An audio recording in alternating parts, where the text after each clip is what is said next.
fear, depression lurk just beyond your back door, waiting for your decision. You live and learn. The name of the Lord is a strong tower. Name of the Lord, run now.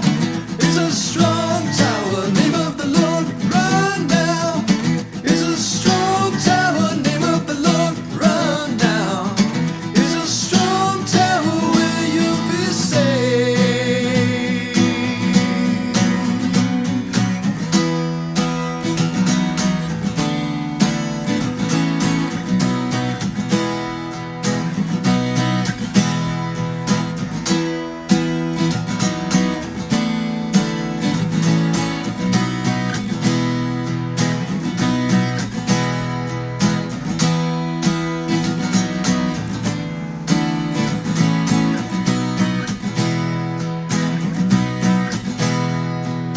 Deep in the valley, caught a glimpse of the morning star.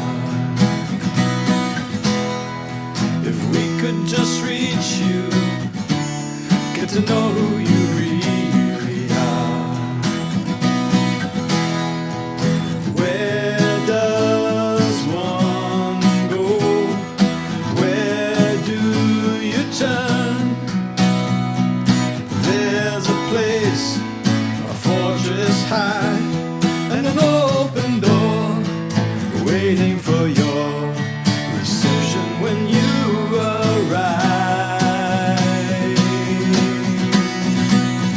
The name of the Lord, run now, is a strong tower. Name of the Lord, run now, is a strong tower. Name of the Lord, run now, is a strong tower. Name of the Lord, run now, is a strong tower where you will save.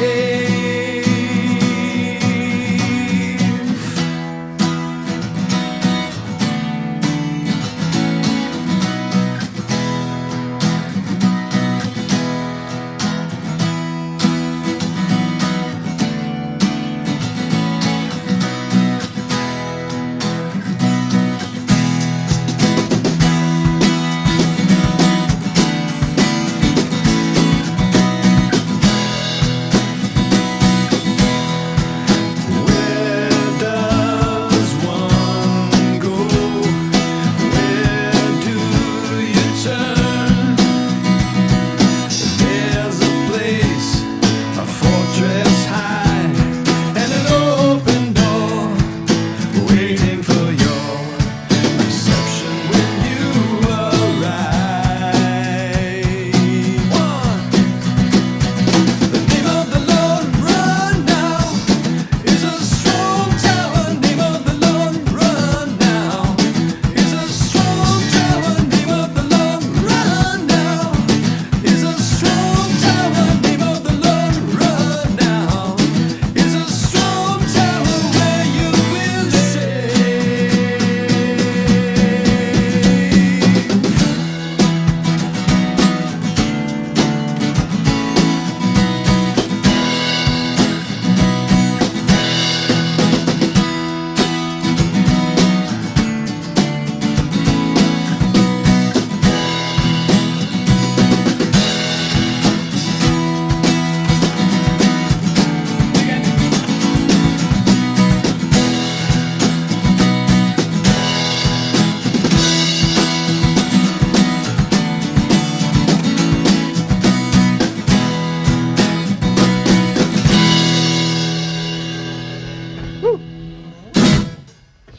Yeah. Okay. Hey, there we go. Hey, Brad, over to you. Thanks so much for that, Dave. I so appreciate what you've been doing for us here at Nexus. The music, pulling these videos together, and the production value that you're adding for us. So thanks, Dave, and good morning, everyone here at Nexus. I hope your summer is off to a wonderful start. And if you're looking for something to carry you through the summer months, some spiritual activities to keep you going, I want to remind you that Erica has written a contemplating creation spiritual exercises booklet for us. And you can find that in the weekly, and there's a Monday night Zoom group about that. So if you're looking for something to sort of carry you through the summer, that's a great place to start. Again, you can find that on the weekly. And a little favor to ask of all of you this morning. If you could do us all a favor, and if you're watching regularly and enjoying our online services, if you could below hit that subscribe button, that would be just great for us. Apparently we get more features the more subscribers we have. So below you can subscribe and like if that's something you're willing to do, and we'd certainly appreciate that. But week 2 of our Summer of Wisdom, and this week we are talking about courage and wisdom. And I'm excited about that. And with me this morning, I have a good friend of mine, and I know that she's a good friend to many of you as well. Grace is with us this morning, and the two of us are going to share some reflections on courage. And I think this is going to be, again, a special morning. I hope that you will jump on the Zoom conversation afterwards. Again, you can find that in the description below. But courage and wisdom, that's where we're going this Sunday. And so I am going to throw it over to Grace to get us started. So Grace, over to you. Nexus. Today I'd like to reflect on courage. Webster's online dictionary defines courage as the ability to do something that frightens one, strength in the face of pain or grief.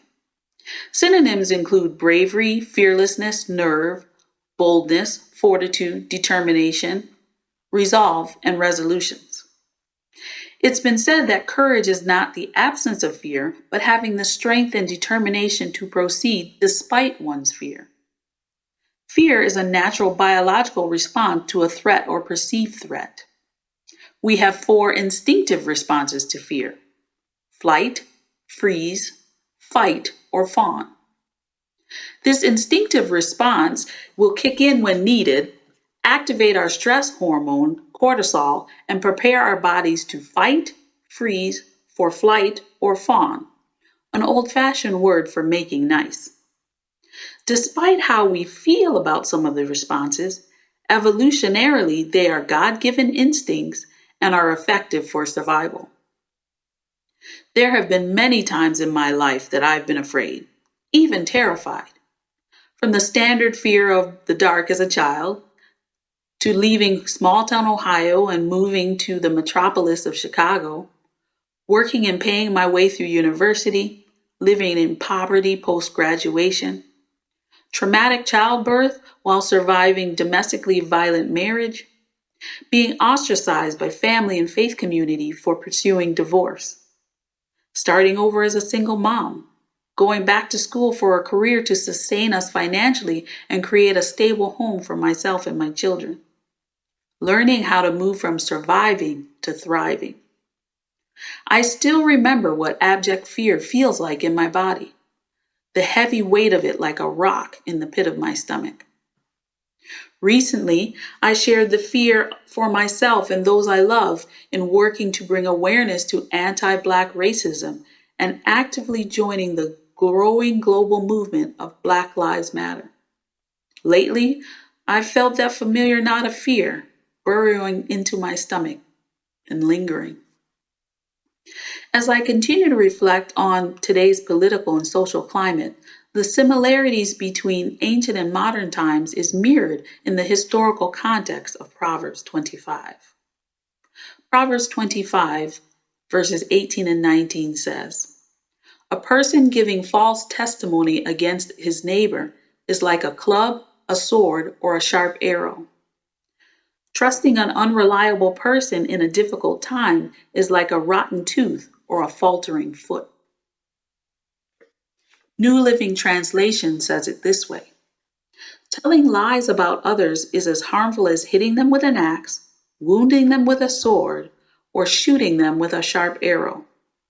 Putting confidence in an unreliable person in times of trouble is like chewing with a broken tooth or walking on a lame foot.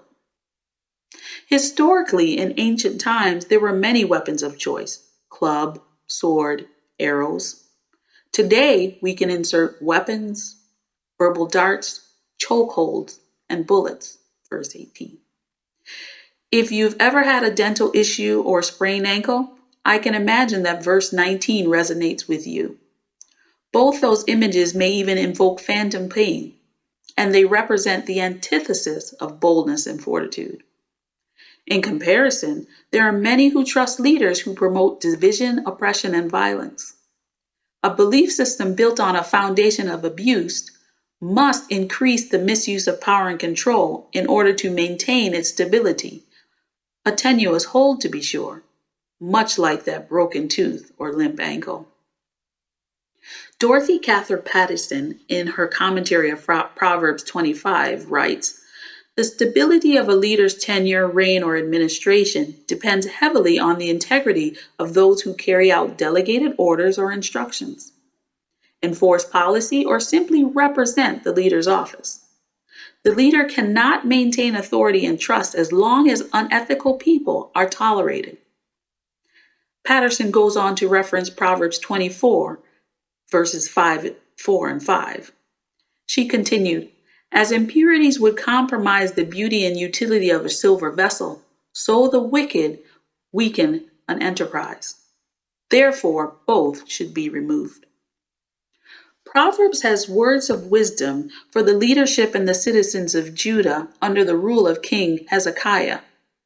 And Proverbs' exhortation continues to echo through the winds of history to us today. Systemic racism and oppression against racialized and marginalized people can no longer be ignored. Like Abel, the blood of the murdered cries from the ground. Genesis 4:10. Vine's Bible Dictionary defines courage as to be of good cheer, confidence, bold or to be bold, to dare do, or to bear something difficult, to speak boldly or freely, the absence of fear in speaking boldly. My journey from surviving to thriving was not a solo sprint, but it continues to be a marathon of fortitude and determination and perseverance, bolstered by God and community. My acts of courage are inspired by God, who is my strong tower, refuge, and strength. God continues to use community to do their work, as I experienced in the presence of a therapist who provided education on what violence looks like and its impact on myself and others. Also through the wise counsel of other Christians who believed in marriage but believed more in God's love for me and my children.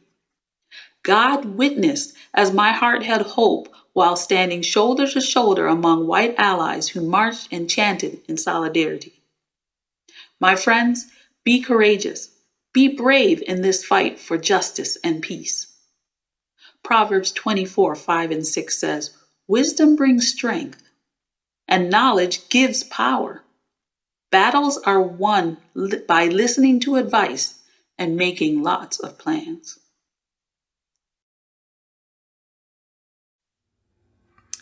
M. Scott Peck says this: "Courage is not the absence of fear. It is the making of action in spite of fear."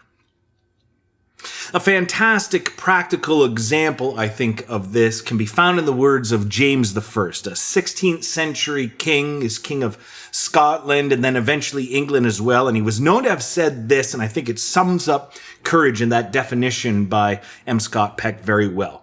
He said this: "He was a courageous man who first swallowed an oyster." And I couldn't agree more. Whoever first decided to crack open some ugly-looking ocean rock and eat what they found inside was indeed courageous. There must have been fear looking at that goopy stuff, but then to act and eat it, well, that's precisely what Peck is talking about, because courage isn't the absence of fear, but acting in spite of fear. Now, When I put this idea together of this summer series where we could explore a number of us wisdom around certain virtues, it seemed easy enough in my head at the time. But week 2 and confession, I'm already in trouble. Courage. What wisdom do I have to share around that? And truth be told, besides hiking a few places that have scared me, once stopping a purse thief, and the occasional sermon I have thought that might get me into trouble, well, I would say my courage resume is quite sparse, making me very ill-suited for a topic like this. Now, I may be many things, but courageous is certainly not one of them. And so I'm glad to have had Grace on this week with us. Thank you, Grace, for that reflection, because my reflections are much more theoretical, you could say. In fact, I am a 6 on the Enneagram scale, and as an Enneagram 6, my primary motivation in life is fear, which means courage is the last thing I want to have to practice in life. I would much rather try to work things in life so that I'm perfectly safe and comfortable.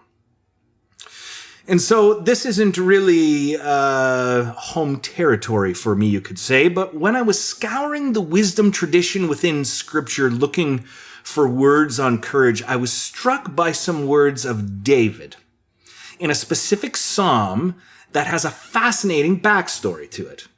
This is what he says in Psalm 56, 3-4.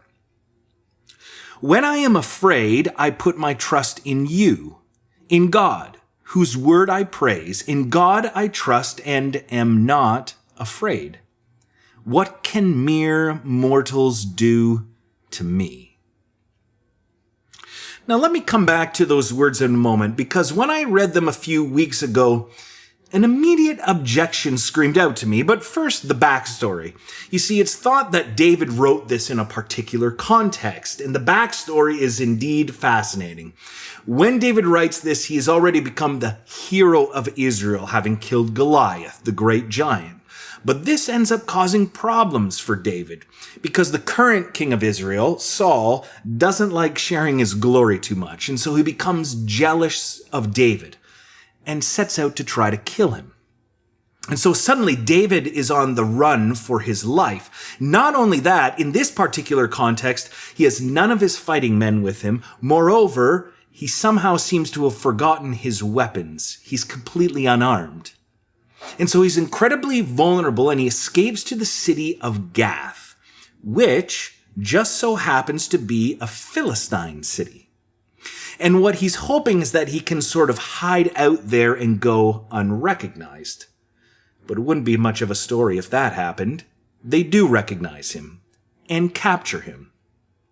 And so now David's in double trouble. He's got no weapons. He's got none of his men to aid him. This isn't good. David had killed the Philistine war hero. Payback isn't going to be fun. And it's in this context that David writes the psalm we get this line from. When I am afraid, I put my trust in you. In God, whose word I praise. In God I trust and am not afraid. What can mere mortals do to me? What can mere mortals do to me? Well, David, a lot, actually. We mortals, we humans, can do a lot of awful things to people. Most obviously, David, they could kill you. So, there's that. But let's remember the context here. David is a war hero in the ancient Near East. And if there's one thing we know about those who went to war in the ancient Near East, their war practices, well, it's that they seem to love and have perfected the art of torture. Now, I'll spare you all the grisly details of that. Although, side note here, I have to confess, if that kind of thing is your jam, please ask me about this, because I've got all this ancient torture knowledge in my head. I'm dying to chat with someone about it. But I digress. I'll spare you the details. Let's just say, in the ancient Near East, the Philistines in particular, they knew how to make people suffer. So what can mere mortals do to you, David? A whole lot. Of course, gratefully, we don't live in that context. And yet, we all still know, each of us know, how much humans can do to us, how incredibly hurtful humans can be. It almost seems as though we humans can hurt each other in seemingly endless and creative ways. In fact, I'll confess one of my fears and anxieties about having to do this whole online thing and our stuff out on YouTube is, well, have you ever seen the comments on YouTube videos? They can be vile and incredibly harsh. And so there's a part of me hoping, let's keep this in our little bubble here. I wouldn't want to end up taking the wrath of YouTube commenters. In fact, it was interesting. I was listening to an interview recently with Jamie Foxx. I found it so interesting because one of the things he was talking about is how he has had to train himself to never read comments about his work. And of course, he was talking about this in a comical way, mentioning how when people make fun of his teeth or something like that, he's like, well, they're kind of right, but it still hurts. But he went on to say how hurtful and harmful YouTube comments are on his work, so he refuses to look at them. And he argues that under no circumstances should content creators ever read their comments, because they're so often vile. And all we need to do is look around the world and see what's happening right now to know we humans, we mortals, can do extraordinarily cruel things. From words that cut to systems of torture. Mortals, we humans, are capable of the worst. And so when David asks, what can mere mortals do to me? I want to scream, a lot, David, a lot.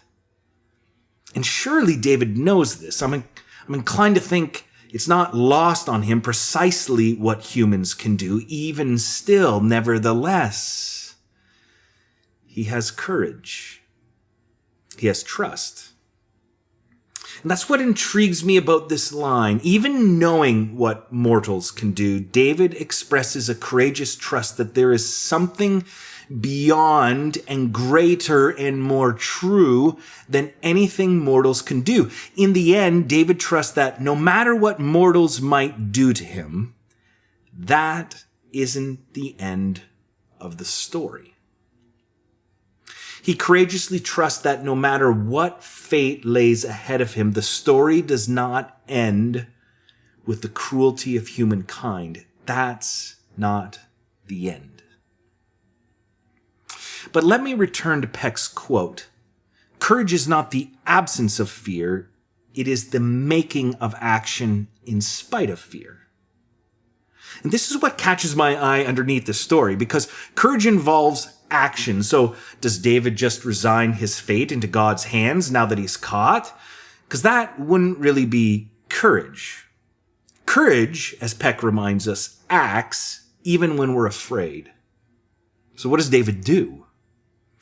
Well, he acts all right, just not in the way we might imagine.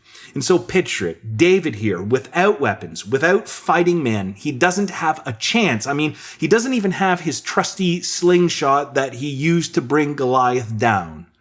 He's got none of those. So what does he do? How does he act? Well, he pretends to be insane. He plays the madman, drooling. This is what 1 Samuel 21 has to say. David took these words to heart and was very much afraid of Achish, king of Gath. So he pretended to be insane in their presence. And while he was in their hands, he acted like a madman, making marks on the doors of the gate and letting saliva run down his beard.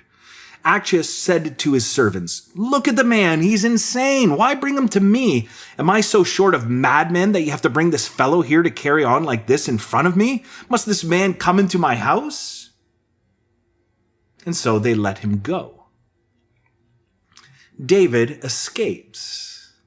And I find this intriguing. He escapes not by playing the courageous warrior, but by playing the madman. Which reminds me of a quote by Eamon Hennessy, who was an American Christian pacifist and anarchist. He said this, "Courage without love and wisdom is foolhardiness." See, this is the thing to me about courage. Courage alone can be foolish. But to practice courage well, it must be accompanied by love and wisdom, because only wisdom can inform us around where and when and how to be courageous.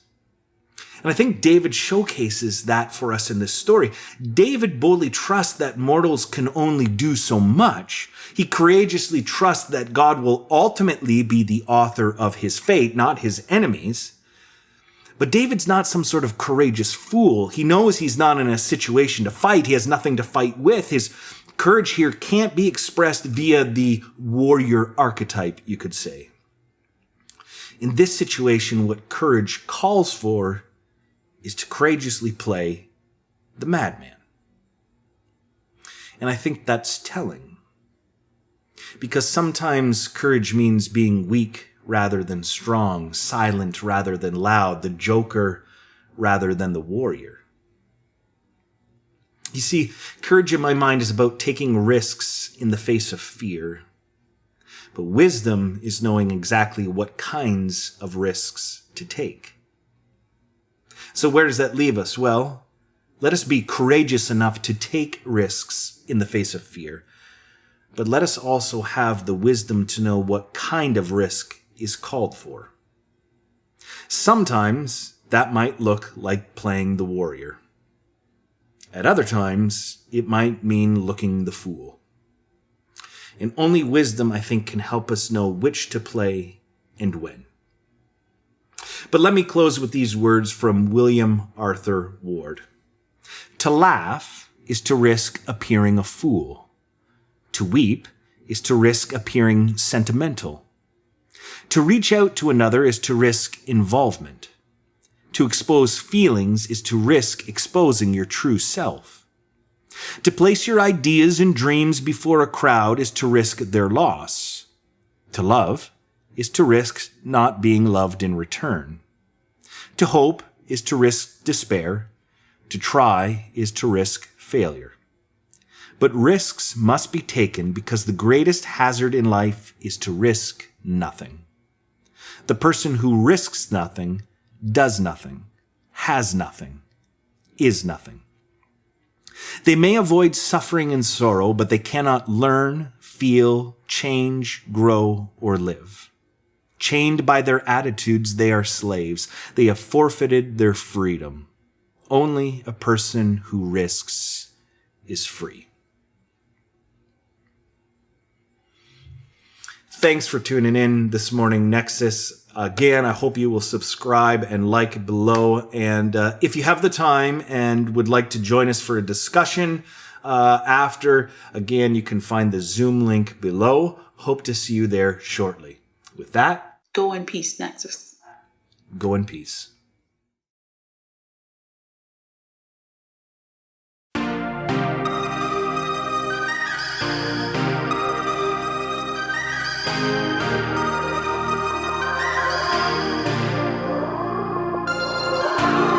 Trading punches with the heart of darkness, going to blows with your fear incarnate. You never know until it's stripped away. But part of you has gotta die to change. In the morning you gon' need an answer. Ain't nobody gonna change the standard. It's not enough to just feel the flame. You gotta burn your old self away. Hold on tight a little longer. What don't kill you make you stronger. Get back up, 'cause it's a whole love. You can't change without a fallout. It's gon' hurt, but don't slow down. Get back up, 'cause it's a whole love. You know the situation can't be right, and all you ever do is fight. But there's a reason that the road is long. It takes some time to make your courage strong. Hold on tight a little longer. What don't kill you make you stronger. Get back up, 'cause it's a whole love. You can't change without a fallout. It's gon' hurt, but don't you slow down. Get back up, 'cause it's a whole love.